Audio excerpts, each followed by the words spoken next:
Thiruvananthapuram ചെമ്പകശ്ശേരിയിൽ sewage മലിനജലം pump ചെയ്യുന്ന പ്രധാന പൈപ്പ് പൊട്ടി 10 ദിവസം കഴിഞ്ഞിട്ടും റോഡ് മുറിച്ച് നിർമ്മാണം നടത്താൻ അനുമതി നൽകാതെ PWD. കാലതാമസം മൂലമുണ്ടാകുന്ന ചെലവുകൾ PWD നോക്കണമെന്നാവശ്യപ്പെട്ട് വാട്ടർ അതോറിറ്റി കത്ത് നൽകി. ആശുപത്രിയിലെ മാലിന്യം ഉൾപ്പെടെ എത്തുന്ന പൈപ്പ് പൊട്ടിയതോടെ മാലിന്യം തോട്ടിലേക്ക് ഒഴുകുന്നുവെന്നാണ് നാട്ടുകാരുടെ ആരോപണം. നമ്മുടെ മെഡിക്കൽ കോളേജ് ഭാഗത്തുനിന്ന് വരുന്ന ഡ്രെയിനേജിന്റെ പമ്പിംഗ് ലൈനാണ്.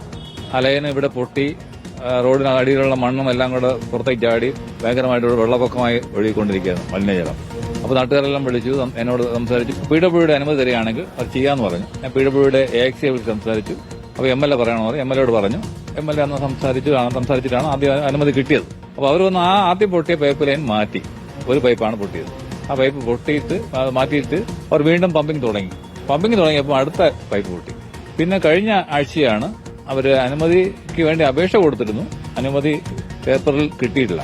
കിട്ടാതെ തന്നെ അവർ വന്ന് പണി തുടങ്ങി PWDക്കാർ വന്ന് തടസ്സപ്പെടുത്തി. പക്ഷെ ഇവിടെ ഇപ്പോൾ രണ്ട് ഡിപ്പാർട്ട്മെന്റ് തമ്മിൽ തർക്കിക്കുമ്പോൾ ഈ പ്രദേശത്തെ ജനങ്ങൾക്കും ഇതുവഴി പോലുള്ള യാത്രക്കാർക്കുമാണ് ഏറ്റവും വലിയ ബുദ്ധിമുട്ട്. ഇത് പരിഹരിക്കാൻ സാധിക്കുമെന്നാണ് എന്റെ വിശ്വാസം. പക്ഷേ ഇവർ രണ്ട് ഡിപ്പാർട്ട്മെന്റ് തമ്മിൽ ആവശ്യമില്ലാതെ തർക്കിക്കുകയാണ്. എന്തായാലും പണി ചെയ്തേ കഴിയൂ. വിവരങ്ങളുമായി സുനിഷ അയലൂർ നമുക്കൊപ്പം ചേരുന്നു. സുനിഷ അയലൂർ, ചെമ്പകശ്ശേരിയിൽ ഈ പ്രശ്നം പരിഹരിക്കാൻ എന്തുകൊണ്ടാണ് ഒരു നടപടിയിലേക്ക് കടക്കാത്തത്? വകുപ്പുകൾക്കിടയിലെ ഏകോപനമില്ലായ്മയൊക്കെ നമ്മൾ പലപ്പോഴും പറയാറുണ്ട്. പക്ഷേ ഈ കാലതാമസം അത് നാട്ടുകാർക്ക് ബുദ്ധിമുട്ടുണ്ടാകുന്നുണ്ട്. അതുപോലെ ചെലവ്, മാലിന്യം ഒഴുകുന്ന പൈപ്പ് പൊട്ടിയിട്ടാണ് തോട്ടിലേക്ക് ഒഴുകുന്നത്. അങ്ങനെ പല പല പ്രശ്നങ്ങളാണല്ലോ. ഇത് പരിഹരിക്കാതെ ഇങ്ങനെ ഇട്ടിരിക്കുന്നത് എന്താണ്? അതാണ് സുജിയ, വലിയ ബുദ്ധിമുട്ടിലേക്ക് കടന്നിരിക്കുന്നു എന്നുള്ളതാണ്. 10 ദിവസത്തോളം ഇപ്പോൾ തന്നെ ആ പൈപ്പ് പൊട്ടിയിട്ട് എന്നുള്ളതാണ് പ്രധാനപ്പെട്ട ഒരു കാര്യം. പിന്നാലെ തന്നെ ഇത് ഇപ്പോൾ വെള്ളം ഒഴുകാതിരിക്കാനുള്ള സംവിധാനങ്ങളൊക്കെ ഒരുക്കിയിരിക്കുകയുമാണ്. ഇവിടുത്തെ പ്രധാനപ്പെട്ട പ്രശ്നം സുജിയ, ആ റോഡ് കഴിഞ്ഞ കുറച്ചു കാലം മുന്നെയാണ് PWD നന്നാക്കി കൊണ്ടുവന്നിരുന്നത്. പിന്നാലെ തന്നെ പൈപ്പ് പൊട്ടുന്നു. ആദ്യഘട്ടത്തിൽ റോഡിന്റെ ഒരു ചെറിയ ഭാഗം കട്ട് ചെയ്ത് അതിന്റെ പണി നടത്തുന്നു. പക്ഷേ പിന്നീട് വീണ്ടും വാട്ടർ അതോറിറ്റിയുടെ ഈ പൈപ്പ് പൊട്ടുന്ന ഒരു സ്ഥിതി ഉണ്ടാകുന്നു. വീണ്ടും റോഡ് ഈ വെട്ടിപ്പൊളിക്കണമെന്ന് ആവശ്യപ്പെടുന്നു. അതുകൊണ്ടാണ് PWD മടിച്ചു നിൽക്കുന്നത് എന്നുള്ളതാണ് ഒരു ഭാഗത്തു നിന്നും പറയുന്നത്. അതായത് പുതിയ റോഡ് ആയതുകൊണ്ട് തന്നെ ഇത് ഇടയ്ക്കിടെ കട്ട് ചെയ്യുന്നത് ശരിയല്ല എന്നുള്ളതാണ് PWD നിലപാട്. പക്ഷേ വാട്ടർ അതോറിറ്റി പറയുന്നത് ഇത്തരത്തിൽ പൈപ്പ് പൊട്ടുമ്പോൾ സ്വാഭാവികമായും അത് നന്നാക്കിയേ പറ്റൂ എന്നുള്ളതാണ്. അതിന് റോഡ് പൊളിക്കാതെ മറ്റ് രക്ഷയില്ല എന്നുള്ളതാണ് വാട്ടർ അതോറിറ്റി പറയുന്നത്. അതിന്റെ ഭാഗമായി തന്നെ ഇപ്പോൾ PWDക്ക് വാട്ടർ അതോറിറ്റി ഒരു വലിയ കത്ത് തന്നെ, കൃത്യമായ കാര്യങ്ങൾ പറഞ്ഞുകൊണ്ടുള്ള ഒരു കത്ത് തന്നെ നൽകിയിട്ടുണ്ട്. നേരത്തെ കൗൺസിലർ പറഞ്ഞതുപോലെ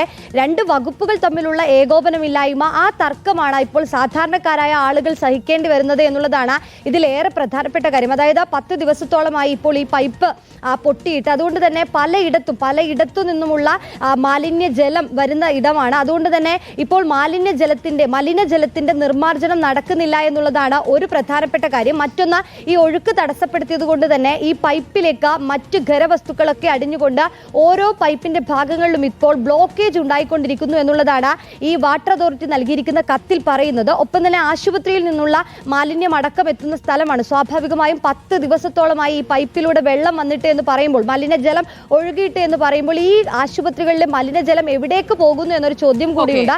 അതിന് നാട്ടുകാർ ഉൾപ്പെടെ പറയുന്ന ഒരു പ്രധാനപ്പെട്ട കാര്യം ഇത് തോട്ടിലേക്ക് ഒഴുക്കുന്നു എന്നുള്ളതാണ്. അങ്ങനെ വരുമ്പോൾ രോഗത്തിനുള്ള സാധ്യത കൂടി ഏറെയാണ്. ഇപ്പോൾ PWDക്ക് വാട്ടർ അതോറിറ്റി നൽകിയ കത്തിൽ പറയുന്നത് വലിയൊരു തുക തന്നെ ചെലവാകും. അത് PWD തന്നെ വഹിക്കേണ്ടതുണ്ട് എന്നുള്ളതാണ്. ഒപ്പം തന്നെ വേഗത്തിൽ കത്തും നൽകിയിരിക്കുകയാണ്. സുനിഷ അയലൂരാണ് വിവരങ്ങൾ നൽകിയത്.